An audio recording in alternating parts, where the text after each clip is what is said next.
आज नालागढ़ विधानसभा क्षेत्र में हो रहे चुनाव के दौरान मुख्यमंत्री सुखविंदर सुक्खू ने कांग्रेस के प्रत्याशी हरदीप सिंह बाबा के पक्ष में चुनाव प्रचार किया। इसमें कर्नल धनीराम चंदेल दून के रामकुमार चौधरी और अर्की के विधायक संजय अवस्थी और नैना देवी से रामलाल कसौली के विधायक विनोद सुल्तानपुरी और गंगूराम मुसाफिर व अन्य लोग शामिल रहे तथा सुखविंदर सिंह सुक्खू ने जनता को संबोधित करते हुए कहा कि पूर्व विधायक के.एल. ठाकुर के कोई भी काम सरकार द्वारा नहीं रोक गए तथा उनके सारे काम करवाए गए। उसके बाद भी उनकी पता नहीं ऐसी क्या मजबूरी रह गई कि उन्होंने इस्तीफा दे दिया तथा नालागढ़ की जनता की भावनाओं के साथ खिलवाड़ किया तथा उन्होंने कहा कि हमेशा से ही नालागढ़ का भाग्य ऐसा रहा है कि अगर सरकार कांग्रेस की है तो नालागढ़ में भाजपा का विधायक होता है और अगर भाजपा की सरकार हो तो कांग्रेस का विधायक होता है। इस बार लोग समझदार हो गए हैं, इसलिए जो सरकार वर्तमान में है वह उसी सरकार के विधायकों ने स्पीकर महोदय के पास अपना इस्तीफा दिया। स्पीकर महोदय ने उनसे पूछा, आप क्यों इस्तीफा देना चाहते हैं? कोई संतुष्टिपूर्ण जवाब नहीं दे सके। स्पीकर महोदय ने कहा, हमारे कुलदीप पठानिया जी ने, 1 महीना आप आराम से सोच कर आइए, क्योंकि 1 महीना आप हिमाचल की सीमा के अंदर नहीं थे। आप तो कभी ललित होटल में रुके हुए थे। इस क्षेत्र का विधायक का घर नालागढ़ में पंचकुला रुकने की क्या जरूरत पड़ी थी? कभी फिर हरिद्वार गए, गंगा में नहा रहे, फेसबुक में फोटो में डाल रहे गंगा में नहाते हुए। ठंडा लग रहा था पानी, गंगा मैया कहती है, तुम तो इतना पाप करके आए हो, इतने मैले लोग हो कि आपके नहाने से तो मैं भी मैली हो जाऊंगी। फिर चले गए ऋषिकेश, फिर चले गए ललित होटल। अध्यक्ष महोदय ने फिर पूछा कि आप इस्तीफा क्यों देने चाहते हैं? ये जब से देश आजाद हुआ है, आजाद भारत की पहली ऐसी घटना है, पहली ऐसी घटना है जिसमें ये कह रहे हैं कि हम आजाद है, हम इस्तीफा देना चाहते हैं। अगर मैंने काम नहीं किया के.एल. ठाकुर जी के, अगर मैंने काम नहीं किए तो आप मुझे छोड़कर बीजेपी के साथ तो वैसे ही बैठ जाते। आजाद की कोई पार्टी थोड़ी है।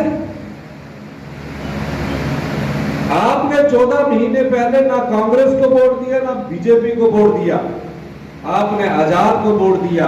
ये सोच कर वोट दिया कि जिस भी पार्टी की सरकार बनेगी उसमें कांग्रेस की सरकार नहीं बनी थी, उससे ये काम करवाएंगे। 14 महीने में मैंने कांग्रेस के वर्करों की भी सुनवाई ना करके उसने जो नालागढ़ में कहा मैंने वो काम उसके किए। वो झूठ बोल रहे हैं, पर मुझे नहीं पता था कि वो इतने निचले स्तर पर जाकर हमारे खिलाफ, हमारी सरकार के खिलाफ पीठ पे छुरा घोंपेंगे।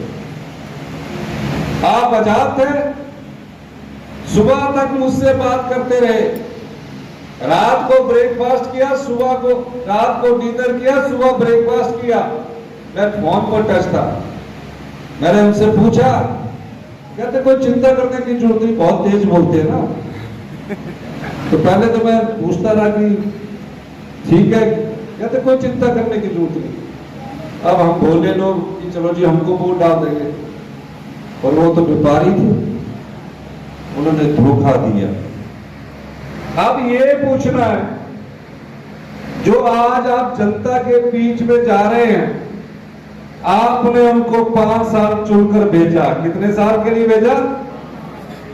जब 5 साल आपने चुनकर उनको भेजा, उन्होंने 1.5 साल में 14 महीने में क्यों इस्तीफा दिया, जबकि वो बीजेपी के साथ ऐसे ही बैठ सकते थे? क्यों इस्तीफा दिया? आपको पूछना, कारण जानिए। क्या रहस्य है कि उनको आजाद होकर भी इस्तीफा देना पड़ा? और अब तो हमारे 38 विधायक है, पूर्ण बहुमत की सरकार है, पूर्ण बहुमत की सरकार है। मान लीजिए गलती से जीत भी गए, वैसे जीतेंगे नहीं तो 3.5 साल किससे काम करवाओगे? कांग्रेस की सरकार है, वहां कौन आपके काम करेगा? कोई आपके काम नहीं करेगा। तो जब आपको यह पता था तो इस्तीफा नहीं देना चाहिए था। जब उनको यह पता था तो उनको इस्तीफा नहीं देना चाहिए था। उनको 3.5 साल आजाद प्रत्याशी के रूप में हमारा साथ छोड़कर बीजेपी के साथ लड़ना चाहिए था। ऐसी क्या चीज थी कि उनको इस्तीफा देने के लिए मजबूर होना पड़ा? बता सकते हैं? मैं बताता हूं। उनको दूसरी किस्त तभी मिलनी थी जब उनका इस्तीफा स्वीकार हो। और ये भी पहले आजाद भारत की पहली ऐसी उदाहरण है। नालागढ़ की समस्याओं को लेकर विधानसभा के बाहर धरना देते तो अच्छा होता, हम भी देते हैं। ये पहले विधायक ऐसे नजर आए जो बोल रहे हैं कि हमारा इस्तीफा स्वीकार करो। ये तो सच्ची बात कह रहे हैं। फिर उसके बाद कोर्ट में गए, हाई कोर्ट में। इतिहास में ऐसी घटनाएं बहुत कम होगी।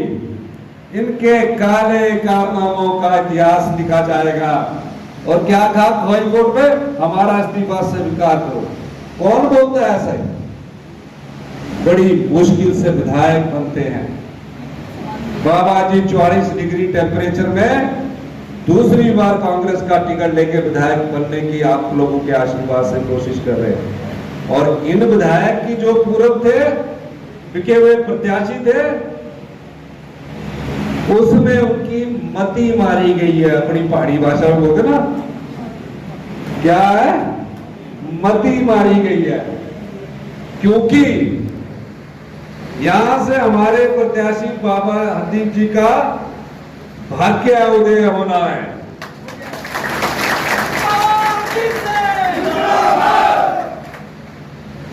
जब भगवान ने और नालागढ़ की जनता ने उन्हें 5 साल के लिए चुनकर भेजा था, आजाद होते हुए भी वो आज बीजेपी का बिके हुए कमल को लेकर आए हैं।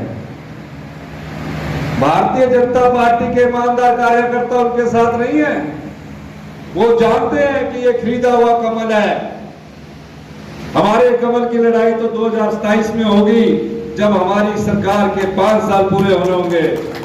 मैं तो ईमानदार भारतीय जनता पार्टी के कार्यकर्ताओं से भी अनुरोध